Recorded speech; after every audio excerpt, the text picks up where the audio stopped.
At least there's a power generator in northern Bosnia's Vucjak migrant camp, so Abdullah Fredi can help those here charge their phones. Hundreds of men, mainly from Pakistan and Afghanistan, have been living here for the past 6 months. The site used to be a garbage dump, and now many residents are suffering from scabies, pneumonia, or other serious diseases. Vucjak is currently the most perilous migrant camp in Europe, but they stay because the EU border is just a few kilometers away. Today going to cross the Croatia border. Croatia, an EU member state, lies just over these mountains. How many times did you try to get to Croatia? 3 times. And 65 number roads and getting in police. In the train station. And the railway and the way is coming to police getting.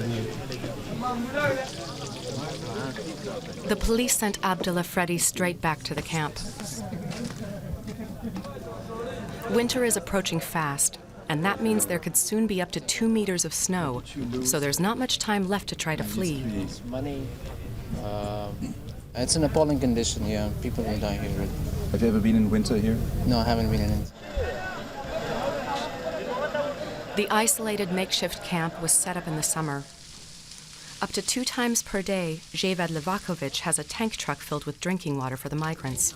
The head of Bihac's Civil Protection Directorate is trying his best to keep living conditions from deteriorating even further.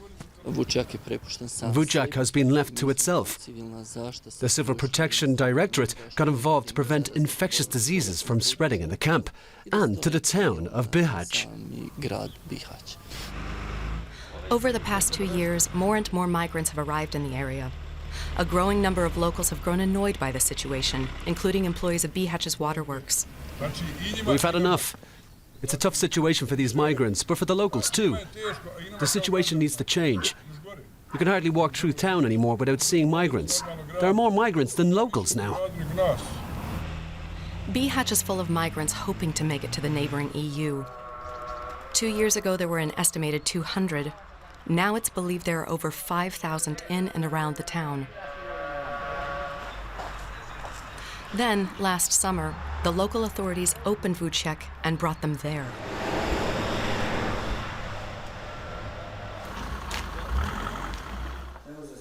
Bihac Mayor Shuret Fazlic insisted on the camp being set up. The Vucjak camp needs to stay open. If I need to choose between the people of Bihac on the one hand and the migrants on the other, I will choose my people. Fazlic is now calling for a second camp to be opened even further away from Bihac. Meanwhile, Civil Protection head Levakovic has arrived in Vucjak with fresh drinking water. The migrants depend on help from the local community. Food is supplied by the local Red Cross. The problem is that we have not received any help from the Federation or the state of Bosnia and Herzegovina in 35 weeks. Neither seem to care that the camp is situated in a minefield left over from the Bosnian War. Locals feel they've been abandoned.